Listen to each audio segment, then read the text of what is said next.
오늘 저는 이 본문 말씀을 가지고 험악한 세월의 끝에서란 제목으로 함께 말씀을 나누려고 합니다. 최근 이제 인공지능 기술이 발달하면서 우리 삶 속에 많은 인공지능 프로그램들이 이렇게 접목되게 되었는데, 그 중에 대표적인 프로그램이 바로 챗 GPT라는 프로그램입니다.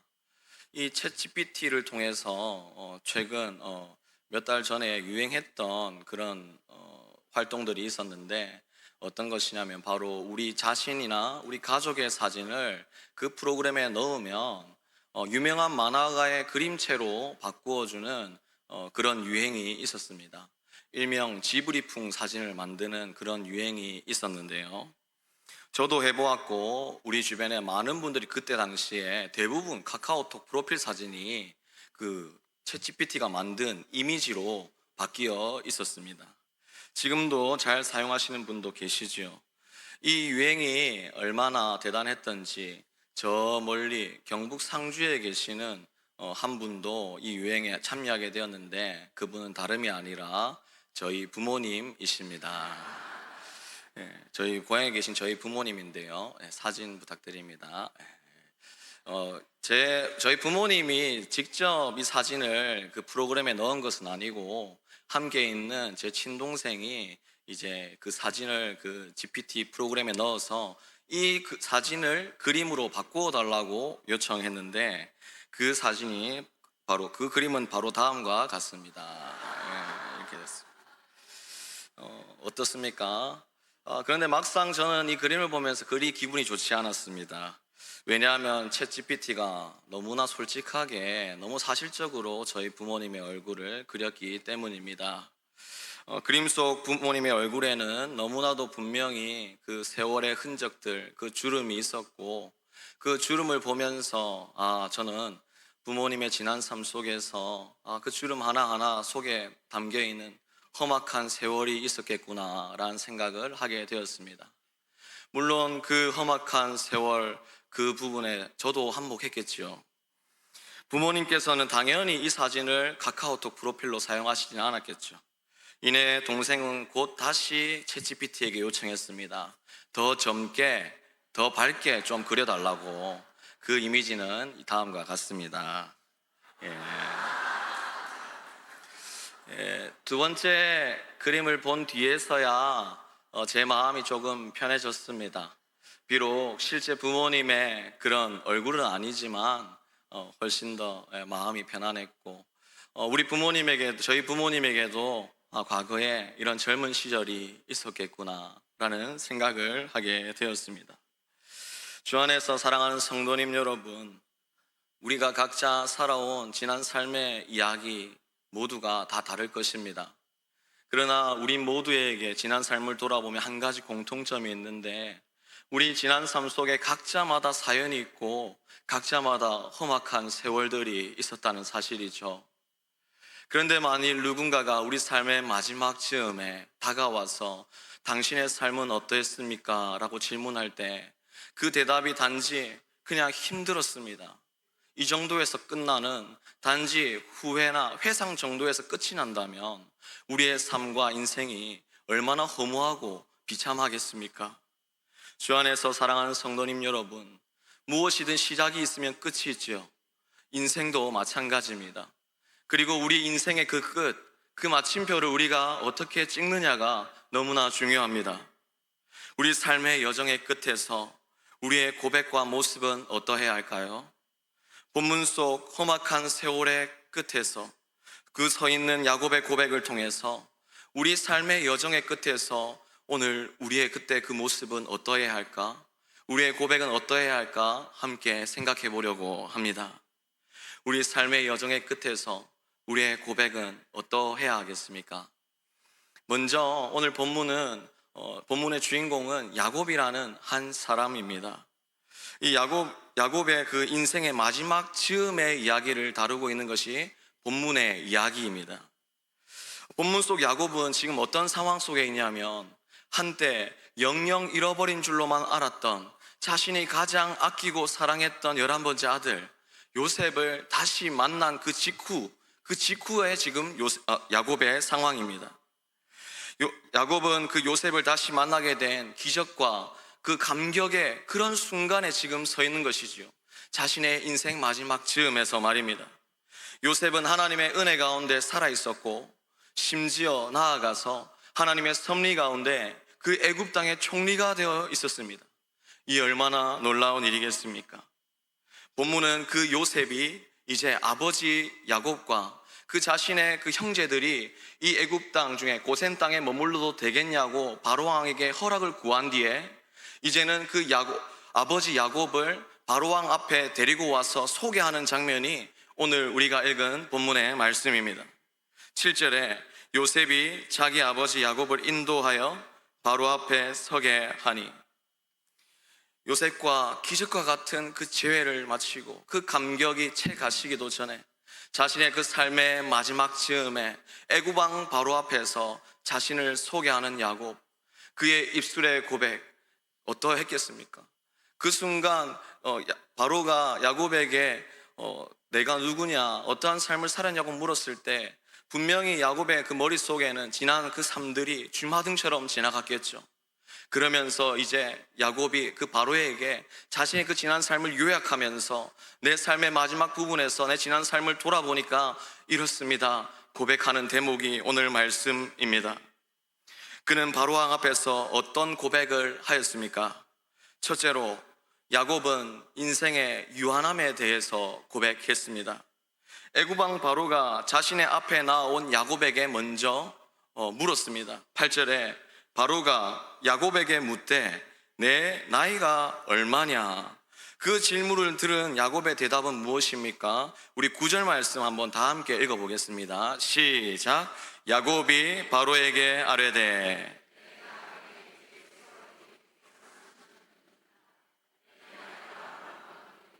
우리 조상의 나그네 길에 연조에 미치지 못하나.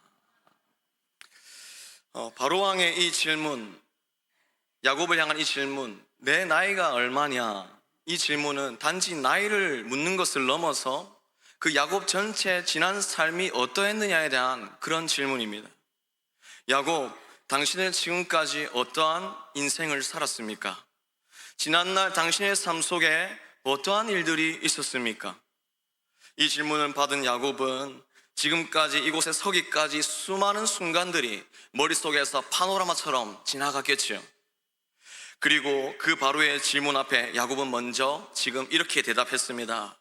내 나그네 길의 세월이 130년입니다. 여기서 야곱은 자신의 삶을 나그네 길이라고 고백했습니다. 이것이 의미하는 바가 무엇일까요? 나그네 길, 나그네는 어떤 사람입니까? 나그네라는 것은 어떤 곳에 한 곳에 오래도록 계속 머무는 사람이 아니라 잠깐 놨다가 잠깐 떠나는 사람이 나그네입니다. 즉 지금 야곱은 자신의 삶의 마지막 즈음에서 비로소 자신의 인생이 얼마나 유한한지 자신의 삶의 한계에 대해서 고백하고 있습니다. 그런데 본래 야곱은 어떤 사람이었습니까? 그의 젊은 시절 그는 어떤 사람이었습니까? 본래 야곱은요, 누구보다도 이 땅이 영원할 것이라고 생각하면서 살았던 사람입니다. 그래서 그는 누구보다도 치열한 인생을 살았던 사람이거든요. 왜요? 이 땅이 영원할 거라고 생각하니까 이 땅에서 어떤 인정을 받기 원했고, 아버지 이삭의 인정을 받기 위해서 발버둥 치던 시절이 있었고, 또 나아가서 외삼촌 라반의 집에서는 한 여인의 사랑을 얻기 위해 갈구하던 인생이 바로 야곱의 인생이었습니다. 지난날 야곱의 삶 속에 나타난 그 치열함은요, 반대로 그가 얼마나 이 땅에서 많은 꿈과 욕심과 이 땅에 많은 미련을 가지고 있었는지를 보여주는 확실한 증거입니다. 과거 그는 왜 그토록 그렇게 치열하고 누구보다 열심히 이 땅에서 살았습니까? 바로 그가 그토록 치열하게 살았던 그 이면에는 이 땅에서의 삶이 마치 영원할 것이라는 그런 착각이 그 이면에 자리 잡고 있었기 때문이죠. 그러나 지금 인생 마지막 부분에서 야곱의 고백은 완전히 달라졌습니다. 9절을 다시 보면 야곱이 바로에게 아뢰되 내 나그네 길의 세월이 130년이니이다. 내 나이가 얼마 못되니 우리 조상의 나그네 길의 연조에 미치지 못하나. 삶의 마지막 즈음에서 비로소 야곱은 자신의 인생의 유한함을 깨달았고 고백하고 있습니다. 동시에 이러한 야곱의 고백이 의미하는 바가 무엇입니까? 내가 나그네 길 인생이다 라는 이 말 속에는요, 이 땅의 삶이 요한함을 의미함과 동시에 장차 야곱이 가야 할 그 영원한 집이 있다는 믿음의 고백과 같습니다. 주 안에서 사랑하는 거제교회 성도님 여러분, 야곱은 자신의 삶의 여정 마지막 부분에서 그 바로왕 앞에서 내 나이가 얼마냐라는 그 질문 앞에서 지난 삶을 쫙 돌아보면서 마침내 내 삶이 얼마나 연약한 인생이었고 유한한 그런 인생의 유한함에 대해서 고백하게 되었습니다.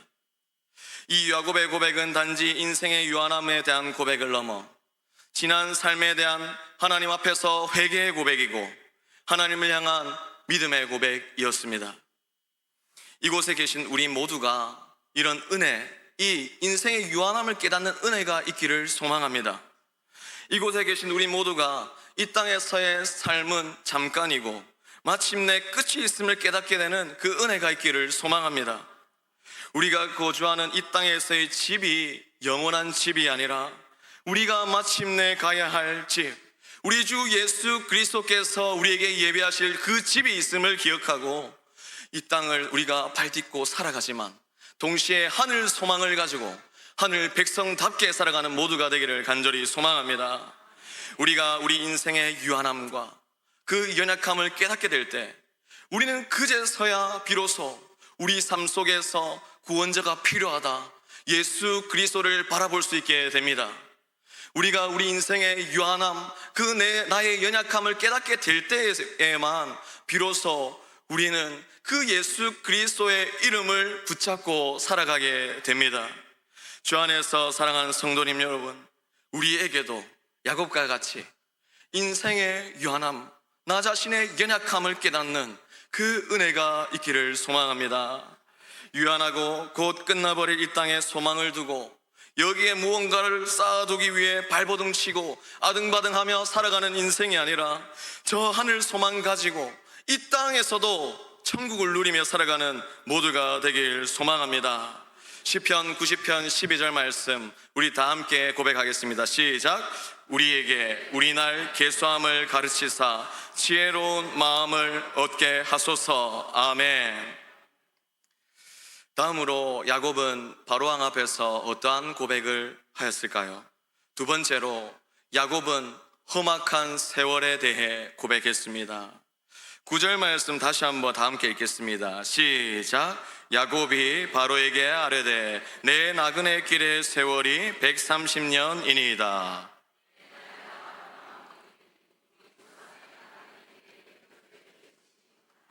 험악한 세월을 보내었나이다 하고,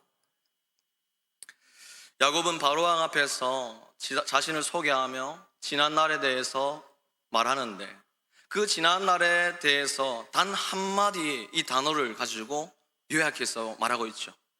험악한 세월. 내 지난 삶은 험악한 세월이었습니다. 험악한 세월이 어떤 날들일까요? 험악한 세월이라는 이 말 속에 어떤 의미가 담겨 있을까요? 이곳에서 사용된 험악한이라는 이 단어는 고통스러운, 불행한, 시련 많은 이라는 뜻을 가지고 인생의 물리적인 고난의 시간을 의미하는 단어입니다. 동시에 이 단어는 그것을 넘어서 영적인 의미도 갖고 있는데, 이 험악한이라는 단어는 원래 악을 의미하는 단어인 라아, 히브리어 라아로서 하나님이 말하는 선, 하나님의 기준에 보시기에 좋았더라, 그 선을 말하는 토부와는 반대되는 개념으로 사용되는 단어가 험악한이라는 단어이죠. 즉 야곱 자신이 지금 바로왕 앞에서 내 삶이, 지난 삶이 험악한 세월이었습니다. 이 고백은 정말 실제로 물리적으로 내 삶 가운데 어려운 일들과 험난한 시간들이 있었음을 의미함과 동시에 야곱 자신이 지난날 하나님 앞에서 살아갈 때 하나님이 보시기에 그리 좋지 못한 인생을 살았습니다. 내가 하나님 보시기에 악한 인생을 지난날 살아왔습니다 라는 이런 고백과도 같죠. 진실로 야곱의 삶은 험악한 세월이었습니다. 그의 삶은 끊임없는 문제와 고난의 연속이었죠. 그런데 더 큰 문제는 무엇이었습니까? 그가 그런 고난과 문제를 만날 때마다 하나님을 찾고 하나님을 의지하기보다, 그는 본래 꾀가 많은 사람이었잖아요. 그때 자신의 문제 앞에서 하나님 앞에 엎드리기보다는 자신의 힘과 능력과 수단을 의지하며 지난 모든 세월들을 살아왔던 사람, 진실로 험악한 세월을 보냈던 사람, 그 사람이 바로 야곱이었습니다. 그 삶은 하나님 보시기에 좋지 않은 삶이었죠. 그는 구체적으로 어떠한 험악한 세월을 보내었습니까? 우리가 잠시 생각해 보려고 하는데, 야곱은 그는 어머니 리브가의 뱃속에 있을 때부터 형 에서와 다투면서 있었던 사람이 바로 야곱이지요. 그뿐만 아니라 그 다툼은 배에서 나와서까지, 나오는 순간, 출생의 순간까지 계속되었습니다. 야곱은 형 에서의 그 뱃속에서 싸운 것도 모자라 나오면서도 형 에서의 뒷발꿈치를 잡고 그렇게 나오는 그 야곱의 출생 아닙니까? 그 출생뿐만 아니라 실제로 야곱은 평생의 형 에서와의 관계로 인해서 어려움을 겪어야만 했죠. 그들이 조금 장성했을 때 야곱은 형 에서의 장자권을 팥죽 한 그릇에 삼으로 말미암아 어머니 리브가와 생이별을 하고 고향을 떠나야만 했습니다. 나아가 쫓겨난 곳은 어디였습니까? 외삼촌 라반의 집이었는데, 그곳에서 이전까지는 자신이 속여서 무언가 이루고 얻어내는 삶을 살았다면, 외삼촌 라반의 집에서 그토록 잘 속이던 그가 외삼촌 라반에게 속아서 20년 동안 고생하고 치열한 인생을 살아야만 했죠. 결국 그곳에서 머무르지도 못하고 정말 나그네 길 인생이 되어서 또 그곳에서 떠나 다시 이제 고향으로 돌아오는 순간을 앞두었던 야곱입니다. 그런데 그때 어땠습니까?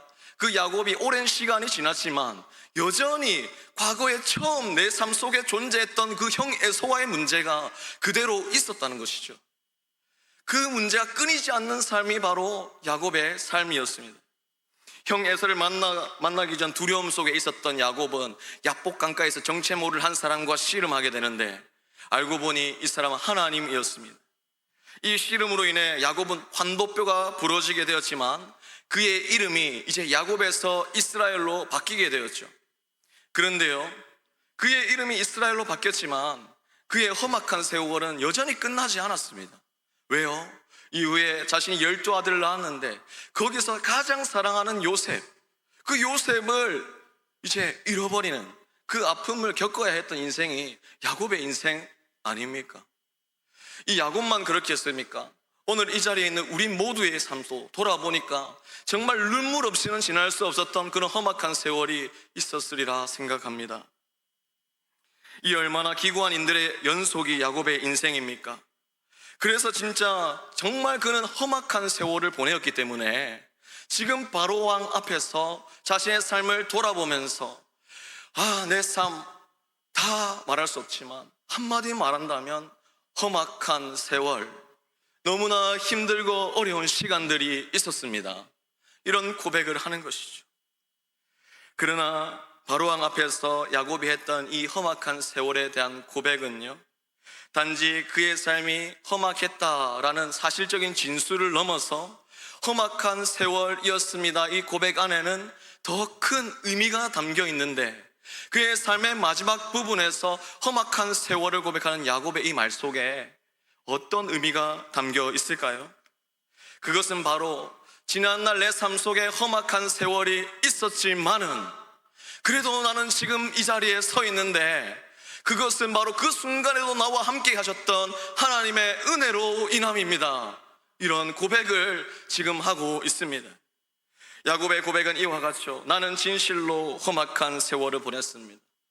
그러나 바로 왕이시여, 지금 당신이 보기에 나는 그 험악한 세월에도 불구하고 지금 당신 앞에 여기 이렇게 서 있습니다.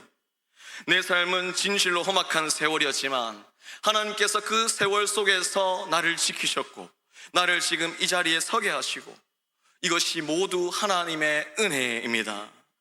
하나님께서 지난날 속에 그토록 나밖에 모르던 이기적인 나 야곱을 포기하지 않으시고 이스라엘이란 이름을 주시고 잃어버린 줄로만 알았던 사랑하는 요셉마저 다시 만나게 하셨습니다. 내가 이 자리에 서 있을 수 있는 것 오직 하나님의 은혜입니다. 주 안에서 사랑하는 거제교회 성도님 여러분, 지금 이 순간 우리의 지난 삶들을 잠시 돌아보았으면 좋겠습니다. 지금 누군가가 이제 우리 앞에 서서 바로왕같이 우리에게 질문한다고 생각해 보십시오. 장로님, 권사님, 집사님, 지난 날들 어떤 세월을 보내셨습니까? 어떠한 삶을 사셨습니까? 이 질문 앞에 우리는 무엇이라 고백하겠습니까? 그 질문 앞에서 우리도 오늘 야곱과 같이 고백할 수 있는 모두가 되기를 소망합니다. 내 지난 삶은 참으로 힘들었습니다. 그날들은 참으로 험악한 세월이었습니다. 눈물 없이는 지날 수 없는 그런 시간들이었습니다. 그러나 나는 지금 바로 당신 앞에 지금 이렇게 서 있습니다. 그 시간들이 너무나 힘들었지만 내가 이 자리에 서 있을 수 있는 것 오직 하나님의 은혜 덕분입니다. 주 안에서 사랑하는 성도님 여러분, 우리 앞으로 날들 속에는요 또다시 우리를 눈물짓게 할 많은 문제가 찾아오고 그런 어려운 시간들이 또 찾아올지도 모르겠습니다. 그러나 그 시간 속에서도 여전히 나와 함께 하시는 하나님을 바라보고 그 믿음의 여정 끝에서 마침내 이 야곱과 같이 하나님의 은혜를 고백하는 저와 여러분 되기를 간절히 소망합니다. 그 눈물의 골짜기 속에서도 여전히 함께하고 계신 하나님을 바라보는 모두가 되기를 소망합니다. 마침내 그 끝에서 우리도 야곱과 같이 이렇게 고백합시다. 내 지난 삶은 참으로 험악한 세월이었지만은 하나님께서 나를 지키시고 하나님이 나를 지금 이 자리에 서게 하셨습니다. 진실로 야곱의 삶은 이제 예전과는 많이 달라졌습니다. 과거 그는 이 땅의 삶이 마치 영원할 것이라고 착각하고 누구보다 치열하게 아등바등하게 험악한 시간을 보내야만 했죠. 그러나 그는 그 모든 시간의 끝에서 놀라운 은혜를 받게 되었죠. 내 삶이 유한한 인생이구나를 깨닫게 되는 은혜입니다. 나아가 그 모든 험악한 세월 속에서도 내가 지금 이 자리에 서 있을 수 있는 것이 하나님의 은혜로 인함이구나, 그 은혜를 깨닫는 그 야곱의 인생이 되었습니다. 자신의 삶 전체가 송두리째 하나님의 은혜임을 깨닫게 된 야곱의 인생은 그 하나님의 은혜로 인해서 완전히 변하게 되었죠. 그는 이전과는 완전히 다른 삶을 살게 되었는데 오늘 본문 속에 우리 예전의 야곱이라면 감히 상상할 수도 없는 그런 야곱의 모습이 본문에 나타나고 있습니다. 어떤 모습입니까? 셋째로 야곱은 복을 쟁취하는 자에서 복을 나누어 주는 자로 바뀌게 되었습니다. 7절 10절 말씀, 요셉이 자기 아버지 야곱을 인도하여 바로 앞에 서게 하니 야곱이 바로에게 축복하며, 10절에 야곱이 바로에게 축복하고 그 앞에서 나오니라. 본문 속 바로왕 앞에 선 야곱의 모습 중에 이해가 되지 않고 특이한 한 장면이 있죠. 바로 바로왕이 야곱을 축복하는 게 아니라 야곱이 손님으로 서 있고 그 아래에 있는 야곱이 도리어 바로를 축복하는 이 모습입니다. 원래 높은 사람이 낮은 사람에게 축복하는 것이 일반적입니다. 그런데 본문 속에는 도리어 야곱이 애굽의 왕을 축복하고 있죠. 이것이 의미하는 바가 무엇일까요? 이는 야곱의 삶의 주인이 이제 더 이상 자기 자신이 아니라 하나님이 되셨음을 의미합니다. 만일 야곱이 여전히 자신의 삶을 자기가 붙들고 어떻게 해보려고 하고 있었다면 거기서 감히 바로왕 앞에 축복하는 말을 할 수 있겠습니까? 거기서 예전 같았으면 조금이라도 더 수구려서 그 바로의 인정을 받고 복을 받기를 원했겠죠. 하지만 하나님의 은혜를 경험한 야곱은 이전과 달리 복을 갈구하고 원하는 자가 아니라 하나님으로부터 받은 복을 이제는 베풀고 나누는 인생으로 변화하게 되었습니다. 야곱은 더 이상 당장 눈앞에 있는 애굽의 바로왕의 인정과 복을 받기 위해 발버둥 치는 인생을 살지 않게 되었죠. 이제는 도리어 애굽의 왕이었던 바로왕에게 자신의 지난 날들 속에서 함께 하셨던 하나님의 이름을 선포하고 그 하나님의 이름으로 말미암아 그 바로왕을 축복하고 있는 야곱입니다. 그의 인생은 더 이상 복을 쟁취하기 위해 발버둥 치는 치열한 인생이 아니라 그저 하나님 앞에서 하나님이 주시는 복 안에서 만족하고 그 복을 이제는 나누며 살아가는 인생이 되었습니다. 무엇이 그토록 완고하고 고집세고 나밖에 몰랐던 그 야곱을 이렇게 변화시켰습니까? 그것은 다른 무엇도 아니로 하나님의 그 무한하신 사랑과 그 은혜가 마침내 야곱을 변화시켰습니다. 야곱은 인생의 끝자락에서 마침내 내 삶 전체를 인도하셨던 하나님의 은혜를 깨닫게 되었고 그 사랑 앞에 완전히 굴복하고 엎드려 내 삶을 완전히 주님께 내어드리게 되었습니다. 그는 그리고 그 안에서 하나님이 주시는 진정한 삶의 안식과 자유를 맛보게 되었고 이제는 그 주시는 복으로 넘치는 가운데 여유를 가지고 살아가게 되었죠. 나아가 이제 복을 베푸는 자로 살아가게 되었습니다. 주 안에서 사랑하는 거제교회 성도님 여러분, 다른 어떤 것이 우리를 변화시키는 것이 아니라 우리를 변화시키는 유일한 것 하나님의 사랑과 은혜임을 믿으시기를 소망합니다. 그리하여서 오늘 이 야곱의 인생이 바로 오늘 우리의 인생이 되기를 소망합니다. 이제 더 이상 이 땅에서의 복을 얻기 위해 치열하게 막 누군가 싸우고 다투고 어딘가 올라가기 위해 경쟁하며 살아가는 삭막한 인생이 아니라 내 삶의 모든 순간이 주님의 손에 있음을 신뢰하고 맡겨드린 채 주님께서 주시는 복 가운데서 자유를 누리고 그 자유 가운데 여유를 베풀 수 있는 우리의 복된 인생이 되기를 소망합니다. 사도행전 20장 35절 하반절 다 함께 읽어보겠습니다. 시작. 주 예수께서 친히 말씀하신 바 주는 것이 받는 것보다 복이 있다 하심을 기억하여야 할지니라. 아멘. 주 안에서 사랑하는 거제교회 성도님 여러분, 말씀을 정리하면서 다시 한번 도전합니다. 우리 모두는 오늘도 야곱과 같이 각자의 자리에서 치열하게 살아가고 험악한 세월을 보내며 살아가고 있습니다. 태어나면서 우리의 인생은 그러했습니다. 우리는 태어나면서부터 치열한 싸움과 고통 속에 살아왔고 그 끝에는 결국 허무함만이 우리를 기다리고 있었습니다. 만약 그렇게 열심히 살았는데도 불구하고 거기서 우리의 인생이 끝나버린다면 우리의 삶이 얼마나 비참하고 허무하겠습니까? 그러나 그런 우리에게 한 가지 소망이 주어졌습니다. 바로 주 예수 그리스도이십니다. 우리 주 예수 그리스도께서 그런 허무한 인생 가운데 있는 우리를 내버려 두지 않으시고 친히 우리의 인생 가운데 찾아와 주셨습니다.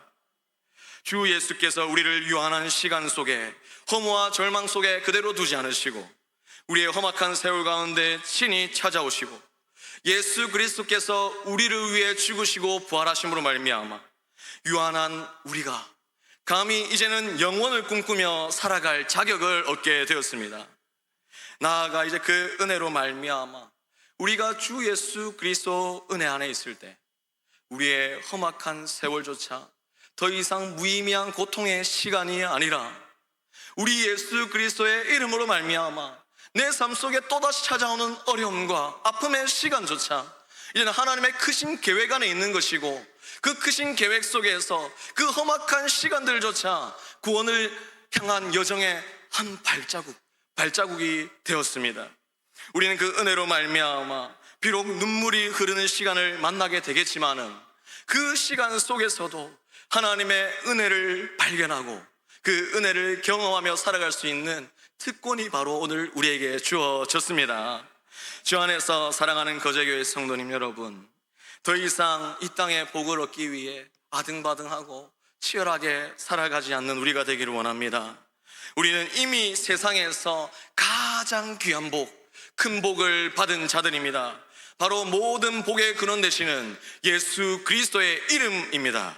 말씀을 기억하여서 험악한 인생길 가운데서도 나와 여전히 함께 하시는 그리스도의 십자가 사랑과 은혜를 바라보고 이제 내가 받은 그 은혜와 복음을 나만 누리는 것이 아니라 이 복음의 소식을 내 주변에 아직도 복을 누리고 있지 못하는 그 자들에게 전하며 살아가는 우리 모두가 되기를 간절히 소망합니다.